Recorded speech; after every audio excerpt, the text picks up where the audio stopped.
warahmatullahi wabarakatuh. Perkenalkan, nama saya Septian Siraihan. Di sini saya akan mempresentasikan hasil analisis kelompok saya. 1. Perbedaan KKA dan informatika. Informatika adalah bidang ilmu yang mempelajari pemrosesan, pengelolaan, dan analisis. KKA adalah coding dan kecerdasan artifisial. Coding adalah cara kita memerintahkan pada komputer. Unsur informatika: data, perangkat keras dan lunak, jaringan dan komunikasi manusia, algoritma. KKA: berpikir, literasi digital, analisis data, algoritma pemrograman, analisis data, literasi dan etika, pemanfaatan dan pengembangan. Ciri-ciri informatika: fokus pada pengelolaan dan pemanfaatan informasi. Sekian presentasi dari saya. Bila ada salah kata, saya mohon maaf. Saya akhiri, wabillahi taufiq wal hidayah. Wassalamualaikum warahmatullahi wabarakatuh. KKA: fokus pada pengembangan sistem otomotif yang bisa belajar sendiri. 2. Berorientasi pada pengelolaan dan pemodelan. 3. Lebih sempat daripada informatika. Contoh informatika: 1. Pengembangan perangkat lunak atau membuat APK. 2. Keamanan cyber atau melindungi sistem jaringan dan data dari serangan. B. KKA: 1. Program kalkulator sederhana. 2. Animasi interaktif dan start. 3. Pengurusan data dengan Java Python. 4. Implementasi dalam kehidupan. A. Informatika: pengolahan data, mengolah nilai raport atau data. B. KKA: membuat website atau blog pribadi. Siswa membuat portofolio online untuk menampilkan karya. Kesimpulan: informatika mengajarkan fondasi teknologi digital, pemrograman, analisis data, dan etika penggunaannya. Sedangkan KKA fokus pada pengembangan AI. Assalamualaikum warahmatullahi wabarakatuh. Perkenalkan, nama saya Jaka Samudra, absen 22. Di sini saya akan mempresentasikan hasil kerja dari kelompok kami mengenai tujuan pembelajaran KKA. Tujuan pembelajaran KKA adalah serangkaian target kompetensi yang harus dicapai peserta didik dalam mempelajari dan mengembangkan kecerdasan artifisial. Tujuan ini dirancang untuk mempersiapkan generasi yang mampu mengembangkan dan menerapkan teknologi kecerdasan buatan dalam konteks industri. Unsur atau ciri atau tujuan pembelajaran KKA. 1. Komprehensif, mencakup aspek teknis dan soft skill, integrasi berbagai bidang ilmu, fokus pada pengembangan kemampuan praktis. 2. Berorientasi proyek, pengembangan sistem nyata, penyelesaian masalah industri, implementasi teknologi terkini. 3. Berbasis masalah, analisis kasus nyata, pengembangan solusi inovatif, evaluasi dampak sosial. Contoh tujuan pembelajaran KKA tingkat SMA. 1. Tujuan pembelajaran sistem cerdas. Target: merancang dan mengimplementasikan sistem kecerdasan buatan untuk penyelesaian masalah nyata. Indikator keberhasilan: mampu mengidentifikasi kebutuhan sistem, dapat merancang arsitektur sistem cerdas, mengembangkan dan menguji sistem. 2. Tujuan analisis data dan pembelajaran mesin. Target: menganalisis data kompleks menggunakan teknik pembelajaran mesin. Indikator keberhasilan: mengumpulkan dan membersihkan data, memilih algoritma yang tepat, menafsirkan hasil analisis. 3. Tujuan pengembangan aplikasi berbasis computer vision. Target: mengembangkan aplikasi yang dapat memproses dan menganalisis gambar atau video. Indikator keberhasilan merancang arsitektur sistem komputer vision, mengimplementasikan algoritma pengelolaan citra, menguji dan mengoptimalkan sistem, implementasi dalam kehidupan sehari-hari. 1. Bidang pendidikan, sistem pembelajaran adaptif, analisis performa siswa, personalisasi materi pembelajaran. 2. Bidang industri, automatisasi proses produksi, analisis kualitas produk, optimalisasi rantai pasok. 3. Bidang kesehatan, diagnostik penyakit, analisis rekam medis, personalisasi pengobatan. Capaian pembelajaran yang diharapkan. Setelah menyelesaikan program KKA SMA, peserta didik diharapkan dapat 2:1. 1. Capaian teknis, merancang sistem cerdas, menganalisis data kompleks, mengintegrasikan API. 2. Capaian profesional, berkolaborasi dalam pengembangan teknologi, menyelesaikan masalah industri, mendokumentasikan pengembangan sistem. Program ini dirancang untuk mempersiapkan peserta didik dengan kompetensi yang dibutuhkan dalam era digital, baik untuk melanjutkan pendidikan tinggi maupun masuk dunia kerja.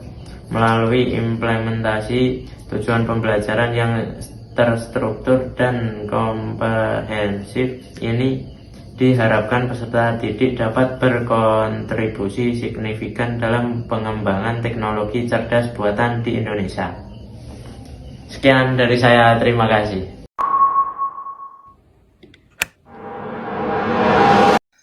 Assalamualaikum warahmatullahi wabarakatuh. Perkenalkan, nama saya Dwi Ayu Destuti, saya absen 11 dan saya akan membahas soal nomor 3. Soal nomor 3 adalah elemen-elemen dalam KKA. Apa sih itu elemen-elemen dalam KKA?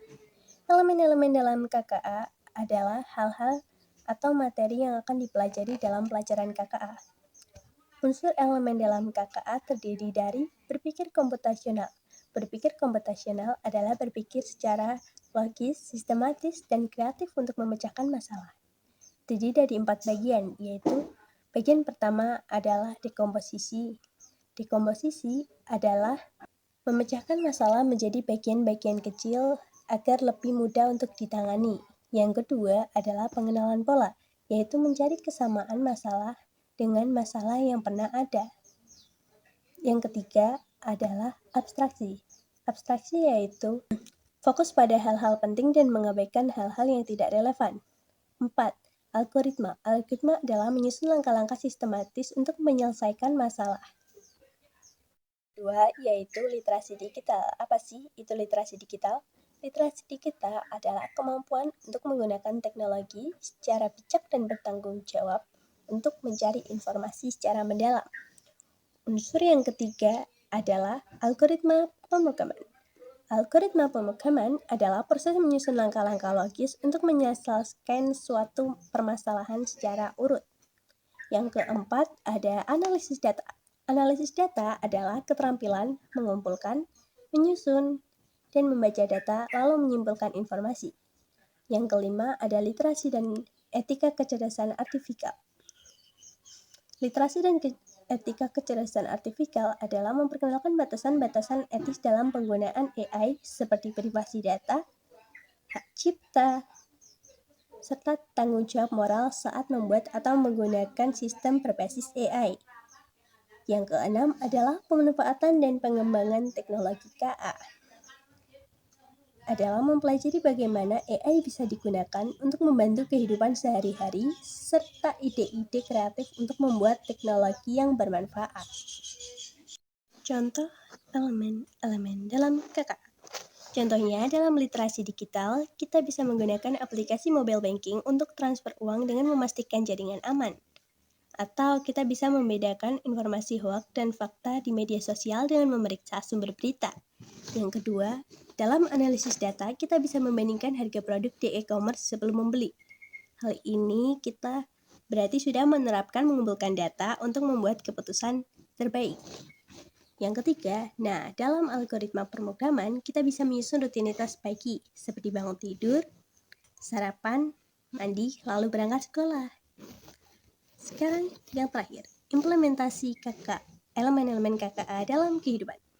Kita bisa membandingkan harga dan memilih produk prioritas menggunakan berpikir komputasional. Yang kedua, kita bisa membaca ulasan produk sebelum membeli. Itu juga merupakan analisis data. Yang ketiga, kita bisa mencari informasi mendalam di web terverifikasi. Itu untuk literasi digital.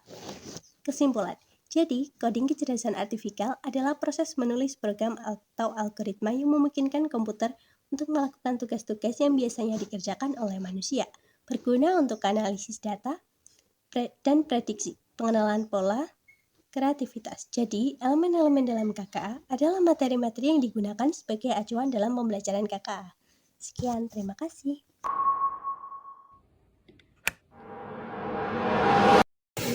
Assalamualaikum warahmatullahi wabarakatuh. Perkenalkan, nama saya Vita Oleh Ramawati dari absen 34. Di sini saya akan mempresentasikan tentang etika dalam KKA. Etika dalam KKA adalah memiliki fondasi yang besar untuk meningkatkan efisiensi, memecahkan masalah kompleks, dan mendorong inovasi. Unsur 1. Berpikir komputasional. Berpikir komputasional adalah fondasi utama dalam pembelajaran coding dan AI. Kedua, literasi digital. Literasi digital adalah kemampuan menggunakan perangkat digital, tetapi juga memahami cara kerja teknologi, mengevaluasi informasi secara kritis, dan berinteraksi di dunia maya. Ketiga, kreativitas dan inovasi adalah peserta didik dapat mengubah ide-ide abstrak menjadi aplikasi game atau solusi digital yang nyata. Keempat, kolaborasi dan komunikasi adalah untuk berkolaborasi, berbagi ide, dan berkomunikasi secara efisiensi untuk mencapai tujuan bersama. Kelima, berpikir kritis dan pemecahan masalah adalah setiap baris kode yang ditulis dan setiap algoritma dirancang membutuhkan pemikiran kritis dan kemampuan pemecahan masalah yang kuat. Keenam, etika digital dan tanggung jawab sosial adalah mengacu pada prinsip-prinsip moral yang mengatur perilaku dalam dunia maya dengan dampak tindakan kita terhadap masyarakat. Contoh berpikir komputasional, merumuskan strategi bisnis dengan menganalisis sistem pasar, kekuatan dan kelemahan perusahaan, mengembangkan produk baru dengan memahami kebutuhan pelanggan, tren teknologi, dan mutasi pasar untuk menciptakan produk yang inovatif dan diminati. Meningkatkan efisiensi operasional dengan mengidentifikasi cara yang tidak efisien proses bisnis dan mengembangkan solusi untuk memperbaikinya. Contoh literasi digital, menggunakan mesin pencari dengan mencari informasi tentang tutorial atau berita melalui Google, menggunakan media sosial dengan berkomunikasi dengan teman dan keluarga, berbagi informasi atau mengikuti berita melalui platform seperti Instagram, Facebook, dan Twitter, menggunakan layanan streaming dengan mendengarkan musik atau menonton film melalui layanan Spotify dan Netflix. Contoh kreativitas dan inovasi. Ide pokok baru dengan memikirkan cara membuat yang belum ada di pasar. Penyelesaian masalah dengan menemukan cara baru untuk mengatasi masalah yang ada. Strategi pemasaran baru dengan menemukan cara untuk mempromosikan produk atau layanan. Contoh kolaborasi dan komunikasi. Contoh kolaborasi, rapat tim, dengan dilakukan secara rutin untuk membahas perkembangan proyek, berbagi dokumen, dengan menggunakan platform seperti Google Docs atau Microsoft Teams untuk berbagi dan mengedit dokumen. Brainstorming, dengan berkumpul untuk bertukar ide dan solusi dalam menyelesaikan masalah atau menghasilkan ide baru. Contoh komunikasi, email, dengan mengirimkan informasi penting kepada rekan kerja atau atasan. Pesan instan, dengan menggunakan aplikasi seperti Slack atau Microsoft Teams untuk komunikasi cepat dan informal. Forum diskusi, dengan berpartisipasi dalam forum online untuk bertukar ide dan informasi. Contoh berpikir kritis dan pemecahan masalah. Memahami berita. Dengan saat membaca berita, seseorang yang berpikir kritis dan mempertanyakan sumber informasi, mencari bukti dan mempertimbangkan sudut pandang. Memecahkan konflik. Dengan menyelesaikan konflik, seseorang berpikir kritis akan mencoba memahami sudut pandang, mencari akar masalah, dan mencari solusi. Memilih jalan.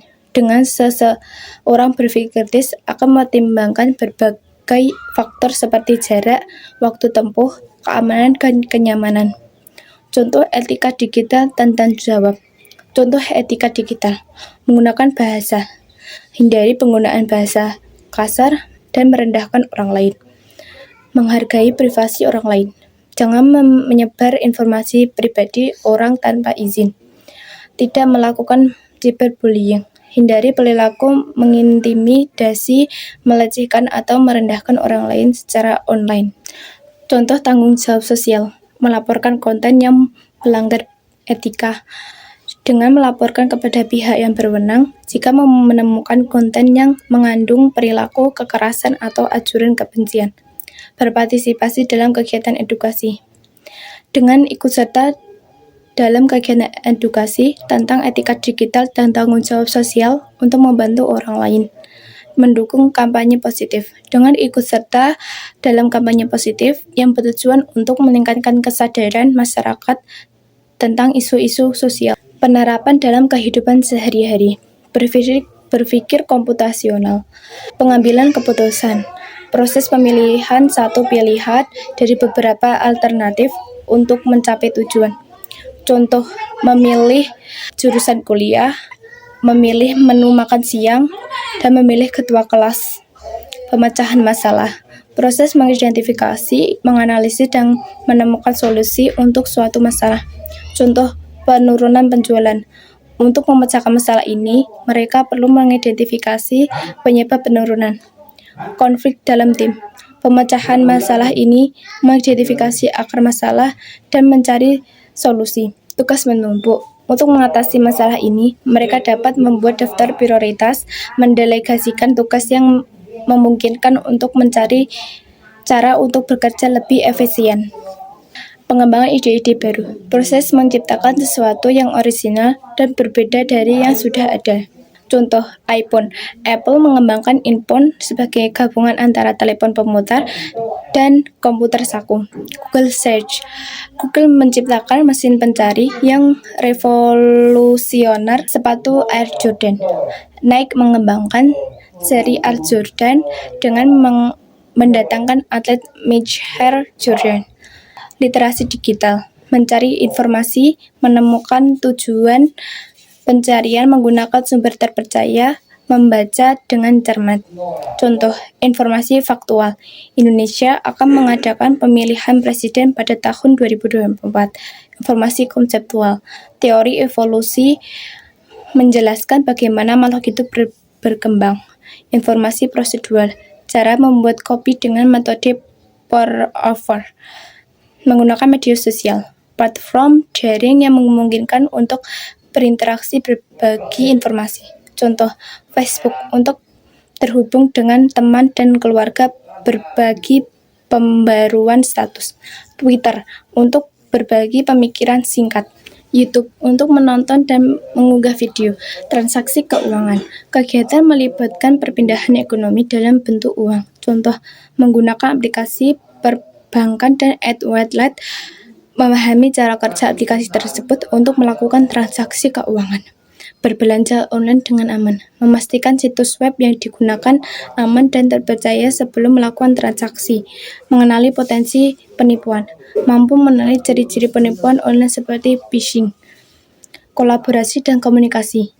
Contoh, keluarga. Anggota keluarga dapat berkolaborasi dalam menyelesaikan pekerjaan rumah dan berkomunikasi secara terbuka untuk menyampaikan perasaan. Sekolah, siswa dapat berkolaborasi, mengerjakan tugas kelompok, dan berkomunikasi dengan guru dan siswa untuk menyampaikan materi. interaksi sosial. Warga desa dapat berkolaborasi dengan bergotong royong dan berkomunikasi saling menyapa dan bertukar cerita. Kreativitas dan inovatif, mengubah barang bekas menjadi sesuatu yang berguna, mengubah botol menjadi pot bunga, membuat hiasan dinding dari kardus. Catering sehat, mengembangkan menu catering sehat dengan bahan-bahan organik dan inovasi dalam pengemasan. Pakaian kostum, menerima pesanan pakaian dengan desain yang dibuat sendiri oleh pelanggan. Berpikir kritis dan pemecahan masalah. Pengambilan keputusan, proses memilih satu solusi atau tindakan dari beberapa alternatif untuk mencapai tujuan atau memecahkan masalah. Contoh, memilih produk. Sebelum membeli sesuatu, kita dapat menganalisis berbagai pilihan kita.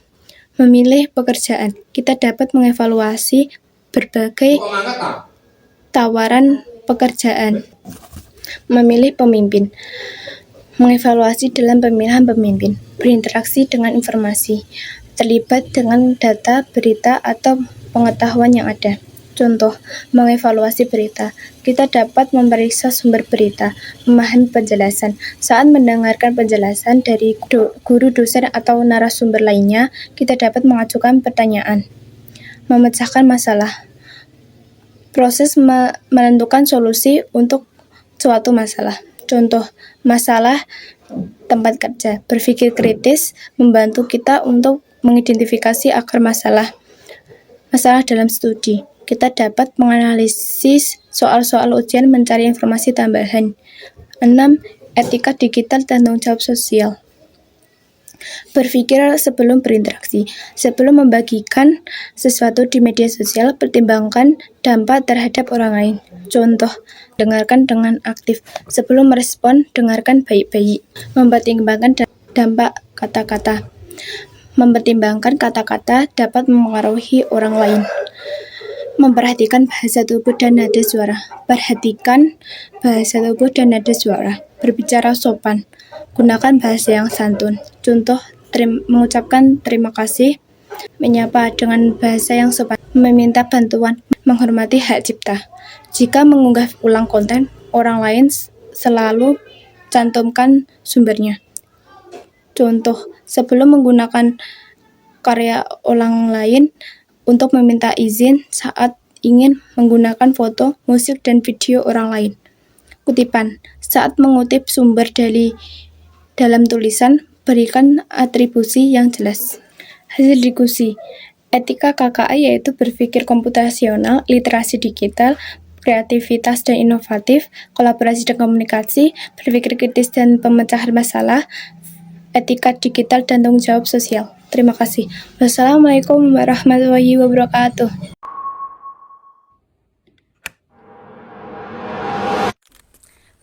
Penerapan KKA. Penerapan KKA adalah terlibat langsung dalam latihan membuat aplikasi pemrograman sederhana menggunakan perangkat lunak yang telah disediakan.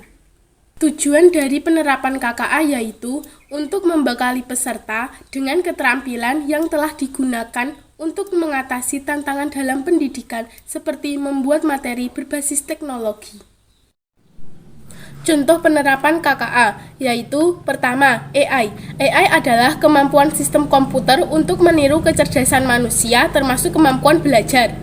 Contoh dari AI yaitu pertama, asisten virtual seperti Google Assistant dan chatbot adalah contoh AI dalam berbagai tugas.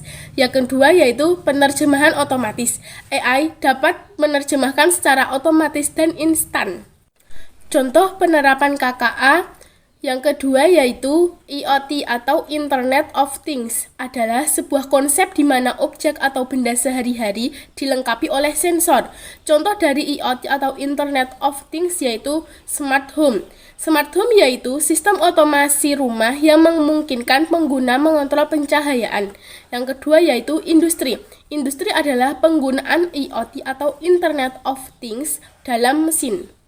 Contoh yang ketiga yaitu web developer adalah seorang profesi yang bertanggung jawab untuk membuat dan mengembangkan situs web, juga merancang logika website. Contoh dari web developer yaitu pertama, back-end. developer berfokus pada bagian server, database, dan logika aplikasi. Yang kedua yaitu full stack developer, menggabungkan keahlian front end dan back end, mampu mengembangkan website secara menyeluruh. Kesimpulannya yaitu, kita harus bisa menggunakan teknologi seperti bahasa pemrograman, database, dan cloud, dan bisa mengoperasikan AI, IoT, atau Internet of Things, dan web developer. Juga menggunakan proyek-proyek yang relevan dengan industri informatika, seperti pengembangan aplikasi mobile dan sistem informatika.